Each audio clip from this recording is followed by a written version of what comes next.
За юу яцгаан шилэг амтд минь. Бүхүүл бүтэн 5 бичлэг хийсний дараа ашгүй нэг нь YouTube-ийн алгоритмч тэр тайдч тэр тоороогоо жоохон тоож эхэлж явах шиг байна да тий. Нэг харсан чи бас хурган хитгэн савтай болцсон байш аа. Ингээд хурган дэмжиж ах юм бол цаадах чинь бүр урамшаал кинонуудаа хурдан оруулна штэ. Энэ удаагийн киногоор мэдээж бас л аимшигын кино ярина. 2006 онд дэлгэснээр гарч байсан Өмнөд Солонгос улсын бас нэгэн эвгүй нууцлаг supernatural horror төрлийн кино болох Cinderella. Гэхдээ мэдээж та хэдийн бодож буй энэ шиг гэгээлэх хөөрхөн кино биш шүү гэдгийг эртхэн анхааруулжээ. Зохиолын хувьд нэлээд эвгүй төгсгөлд нь хамаг юмны учир тайлагдаж хамаг шар ус босгодог тул дуустал нь үзээрэй. За тэгээд утга зохиолоос нь гадна хамгийн сонирхолтой нэг зүйл бол гол дүрээр нь бидний Таза эсвэл Captivating King зэрэг кинонуудаар нь сайн мэдих үзэсгэлэнт жүжигчин Шинсекиун игч манерта 16хан наснда тоглосон байдаг. За тэгээд олон юм ярилгүй шууд кинонда орцгоё. Нэрэ киногоо эхлэхээс өмнө лайк саба мартваа. Тэгээд заавал гуйлгаад яваа та нар.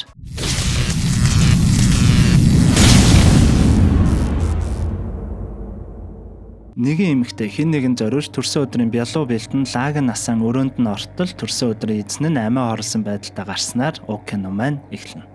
Манай гол дүр болох Хёнсугийн найз Сукён гоо сайхны хагалгаанд бэлдэн манай хүн битгий унтаас ирэхэд л хөөрхөн болно хэмээн зоригжуулна. Киноныхаа гол дүр болох Хёнсуг хэдүүлээ маргаангүй хөөрх юм чи ер нь хөөрхнөө л гэж цаашдаа яриа явчих. Манай хөөрхн хагалгааны өрөөнөөс гарan ээжийнхээ өрөөнд орон уулзах ба ээж нь гоо сайхны хагалгааны эмч бөгөөд өнөө найзад нь хагалгахыг их гол эмч нь юм. Найз Сукён хагалгаагаа хүлээж байх зуур өрөөрөө нэгэн сонин сүнс мөлхөж ирж харагдах ба эмч нар ч удалгүй орж ирж хагалгааг эхлүүлнэ. Манай ээж охин хоёр ч хөөрхөн ээж нь дандаа л охиныхаа скинкерийг хийж өгнө. Манай хөөрхнөөгийн хэд хэдэн найзууд нь ээж дээр нэрэн хагалгаанд орсон ба дахиад л нэг найз нь ээж дээр нэрэн нүдэ янзлуулах тухай ярин суун. Манай хөөрхнөө найзуудтайгаа шавар баримл хийх хичээл үздэг ба хэсэг хугацааны дараа нэгэн хичээлийн өдөр өнөө сүүлд хагалгаанд орсон найз Сукён моделийн суух ба ангийнх нь хүүхдүүд мэрсээр яаж юм хөөрхөн болов гэж жигжиг ярилцсан суун. Сукён ч үүнийг сонсон кайфтай наргагүй нээд суун да. Гэнэт л манай хөөрхнөө санаандгүй хийж буй шавар баримлынхаа нүрийг зүсэх ба энэ үед найз Сукёныхын ч нүур мөн зүсэгдэнэ. Сукён ч орилон нүрээ даран цусаа урсган ангиас гарах ба чихэнд нь би чамайг хөөрхөн болгоод өгье. Би царайгаа буцааж авмаар байна. Гэх үгнүүд сонсогдох ба гэнтэл манай хөөрхнөө гарч ирснээр найз Сукён нь хий юм харан сонссноо ойлгоно. Манай хөөрхнөө хичээлээ таран найзуудтайгаа гэртээ төрсөн өдрөө хийхээр явнаа. Автобус хүлээх зур нэгэн эмээ энэ миний ач охин байгаамаа олдохгүй байгаа юм. Харуул хэлээрэй гэд нэгэн зураг өгөөд яваад өгнө.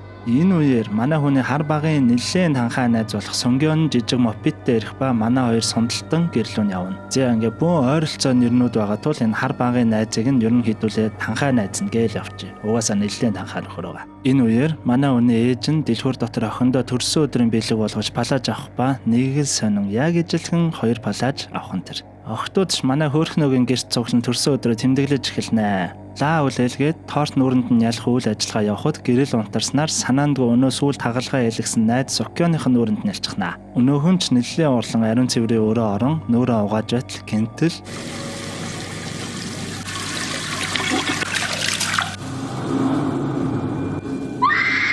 Ийхүү бас л нэгэн сонин зүйл болсноор өнөө найз нь шууд л гараа авчихна. Үлдсэн хідэн ч яах гэж торт нь ялж байгаа юм бэ? Гүй би санаандгүй нэлсэн штэ гээл хоорондоо яриа хоцорно.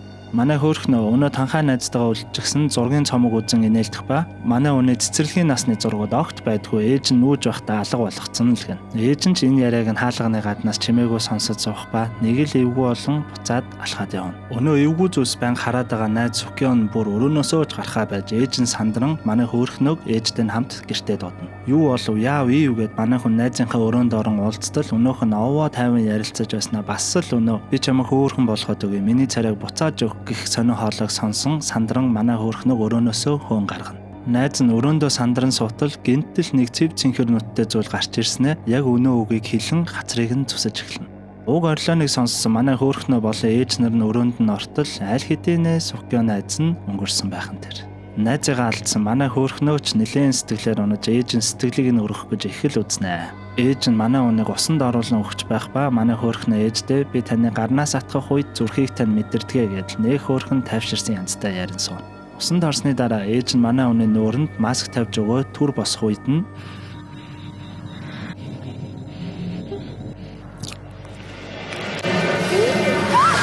Манай хүн ч сандран босоход ээж нь ирэн гарнаас нь натхан. Ээж нь сандарсан стрессцэн үедээ охиныхоо гарыг атгадаг. Ингэснээр охиныхоо зүрхийг ч гэсэн ангаадаг гэд манай хүнийг овоо сайхан тайвшруулж өгнө. Нүрээ цэвэрлэж байхад нь ээж нь нэгэн маск шиг зүйл авснаа доод агуулгын зойрлуугаа орсноор манай хүн нууцаар дагаж явна. Энэ өрөөнд нь ээж нь хар багаас нь огт оруулдаггүй. Манай хөөрхнөгийн хувьд бол 20-т өрөөл байсан юм байна.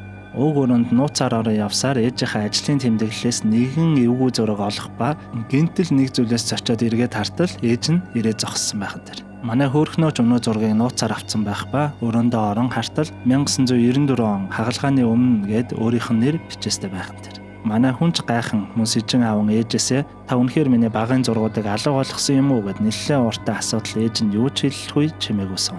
Үүний дараагаар нэлээд сэжиг авсан манай хөөрхнөө ээжээс нь аль хэдийнээс салсан аавтайгаа нууцаар уулзгаар танхаа найзаагаа дуудан гарнаа. Үүнийг нь мэдсэн ээж нь тэр хоёрыг даган явах ба аав нь төрсөн өдөртөн зориулсан бэлэг бэлдснээ дуудсан байж. Манай хүнч бэлгээ аавн аавда өнөө зургийг үзүүлэн энэ дээр яагаад миний нэр байгаа юм бэ гэснээр хэдүүлээ яг юу болсон тухай олж мэднэ.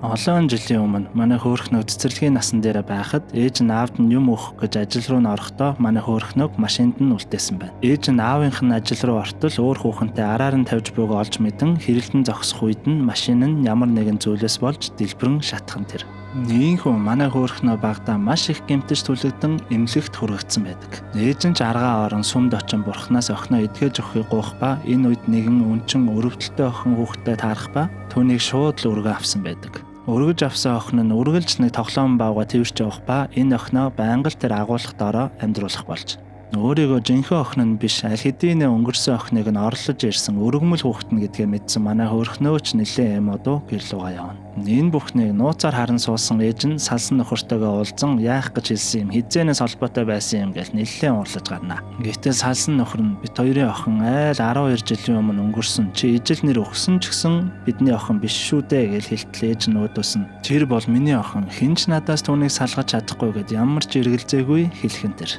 Ээж нь харих замдаа уссан борооноор манай хөөрхнөөтэй тааран хамт гэртээ харин үсийг нь хатааж өгчгөөд өрөөрөө нь явалтал яг араас нь гэрийнх нь хонхон догорно.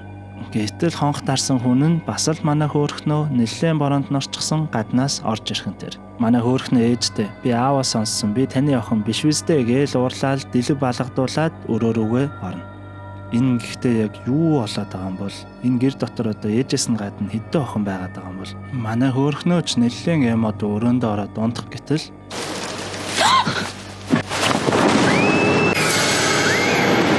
бас л нөгөө эвгүй цэнхэрнүүд маргааш нь ч болж зургийн хичээл орж байх үеэр манай хөөрхнөөгийн ээжээр нь нүрээ янзлуулсан хоёр найз нь зураг зурж байх ба нэг нь 0 орох хооронд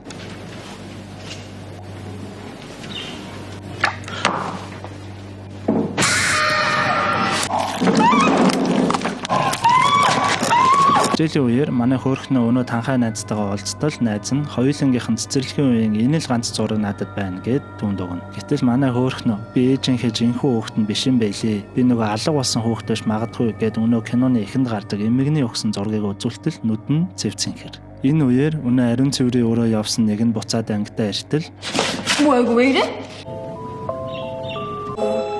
여기하고 이렇게 만들고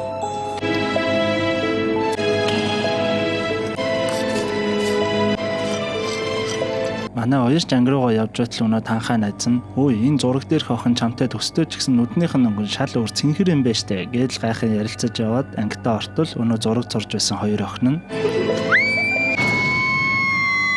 бөөн цагтаа сэргийлэх болж байх ба манай хөөрхнөө нөгөө танхаа найздаа сони юм да манай ээжээр хагалгаа илгэсэн найзууд бүгд л үхвэд байх юм химээ ярьж сууснаа гинтэл сэжиг аван гэрийн зүггүйж өнөө өөрийг нь оруулдгүй нууц зойрын давхар руу орно явж байтал ээж нь гаднаас нь шууд өгчихнэ. Ядж байтал зойрын давхар учраас сүлжээ нь маш муудаж найзтайгаа холбоо ярьж чадахгүй. Энэ үеэр хуучны дүрслэл гарнаа. Өнөө өргөж авсан охин нь чихмэл баагаа тэрэн хагалгааны орон дээр хөвтөх ба наан нүрэ боосон нэг хүн хөвтөнө. Гэтэл гинтэл өнөө баавга тэрсэн охин нь нүрэ боочсон байх ба ээжээ хэмээн нэлээд бие муутайгаар хэлнэ. Нүрэ боосон охин би энэ овоо тэнхэрчгсэн байх ба ээжээ та намайг удахгүй хөөрхөн болгож өгөнтэй хэмээн ярилцсан цонхч байхгүй зойрын өрөөнд ээжтэйгээ ярин суун. Хан дээрээ цонх зуран цонх гэд инээд суух нь маш өрөвдөлтэй. Гэхдээ яг аль охин нь хаана амьдраад юу болоод байгаа нэг л ойлгомжгүй байгааз уг нь энэ баавга тэрсэн охин чинь өргөж авсан охин нэстэ тий.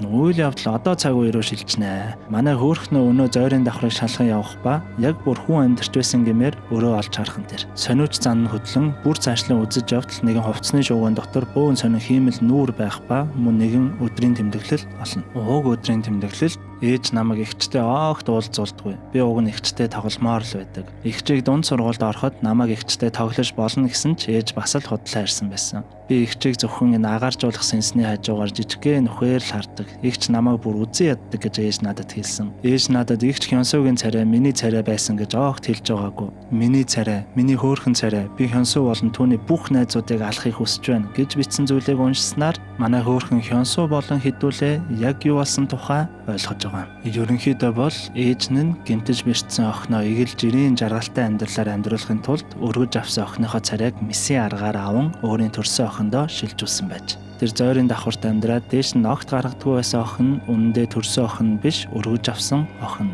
Манай хөөрхнөө буюу Хёнсоч тэр өргөж авсан охин биш бөгөөд төрсөн охин байхан тэр. Тиймдээ ч өмнө танхаа найзынх нь хэлснээр орс ороггүй алга болсон охины зурагтай манай хөөрхнөө ижилхэн царайтай мөртлөө нүдэн цэнхэр биш өөр байсан байж. Өнөө байн баавгаагаа тэрч явдаг байсан цэнхэр нүдтэй өргөмөл охин нуурх юм маш удаан зойрондоо ирэмдэг царайтай хоригдон амьдарч байгаад тэсэлгүй киноны эхэнд гардагчлан амиа хорлсон байж. Тиймдээ ч хөөрхийн охины сүнс энэ их үзий ядалтай тийм манай хөөрхөн Хёнсо болон найзуудыг нь оролдоод байж. Хэдүүлэнгийнх нь хөөрхнөөгээ дуудаад байгаа энэ хөөрхөн царай ч гэсэн Хёнсогийнх биш аль хэдийн өнгөрсөн нөгөө хөөрхийн өргөмөл охиных байж. Манай хөөрхнөөч бүхнийг ойлгон цааш юм айж автал ээж нь амиа орлоод хэдийн өнгөрсөн өргөмөл охиноо хөлдөөгөөд хадгалсан байхан тэр.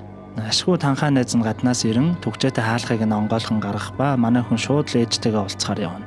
Энэ үеэр өргөмөл охины сүнс нь танхаа найзыг нь цочин ухаан алдуулах ба ээж нь ч гэсэн гинэт гарч ирэн манай хөөрхнөө тариа тарин унтуулна. Манай хөөрхнөө дөнгөж ирэхэд ээж нь өнөө зойрын өрөөндөө хүлэн хөвтүүлсэн байх ба хэдийнэ өнгөрсөн өргөмөл охиныхоо цогцыг хажууд нь хөвтүүлсэн байна. Өнгөрсөн охины хиймэл царайг автал мэдээж маш шивгүй ирэмдэг царайтай байхан тэр. Ээж нь ч төрсөн охиныхоо царайг тойруулан зүсэж одоо болсон миний охин энэ охины царайгаар зөндөө удаан амьдралаа. Одоо буцааж явах цаг нь болсон. Химэн эвгүй юм ярьж байхад манай хөөрхнөө ээжийнхэн гарыг атгахснаар ээж нь өөрөө өмнө хэлж байсан. Ээж нь сандарсан стресс үедээ охиныхоо гарыг атгадаг ингэснээр охиныхоо ч зүрхийг ангаадаг гэдэг үгээ санан хийж буй үйлдэлээ зогсоон цохирсон янзтай газарсан. Гэтэл өнөө өргөмөл охины цогц босч ирэн манай хөөрхнөрөө дайрах ба наадах чинь миний царайг буцааж өг хэмээн орлон хутгаар нь дайрхан тэр. Манай хөөрхнөө ч өөрхий энэ бүхнийг огт мэдээгүй огт буруугүй мөртлөө сандран түүнээс уучлалтгүй хэвтэн. Ээжэнд сандран түүнийг болиулан зөндөө олон удаа уучлалт гуйснаар овоо тавьшруулж аав. Хамаг л буруу хийсэн үйлдэлээ хүлээн зөвшөөрч ээжээгээ уучлаарай хэмээн ахин дахин хэлхэн тэр. Ашгүй өргөмөл охины сүнс хүүхэд төрхөөрөө харагдан тайвширч буй бүгдийг өршөөсөн янзтай та энэ хорвоогийн хамгийн сайн ээж шүү хэмээн хэлснээр ээжээгээ хөтлөн өрөөнөөс гараа явна. Манайхаар бол одоо сүнсэн амьрлаа тайвшраа дараа төрөл рүүгээ явж байгаа гэх юм уу да. Манай хөөрхнөө ч ашгүй овоо тайвшран хөвтөж байхад ийхүү манай кино маань дуусж байгаа юм. Цэнхэр нүдтэй өнөө охины сүнс дахин гарч ирээд дайрч байгааг харуул бас бүр мөсөн уучлж өршөөгөө гүүл юм шиг байгаа. Бас л эвгүй нэлээд толгой эргүүлсэн кино байлаа шүү те. Ястал нөгөө ухтал үр харам гэдэг шиг их хүний үрээ гэсэн сэтгэлийг болон хийсэн буруу зүйлстэй гэмшин нассаараа дотроосоо баг багаар өвхөж байгаа байдлыг л харуулсан кино юм уу да. Зяг тэгээд энэ хүртэл үзсэн бүгдэнд нь баярлалаа. Дараагийн кино нэг удахгүй хэдхэн хоногийн дараа орно шүү. За тэгээд гуйлгаад ойлгох лайк, саб, шеэр энтрэ хийчихээрэй дээ та нараа. За баяр та. Шалэг амтад минь.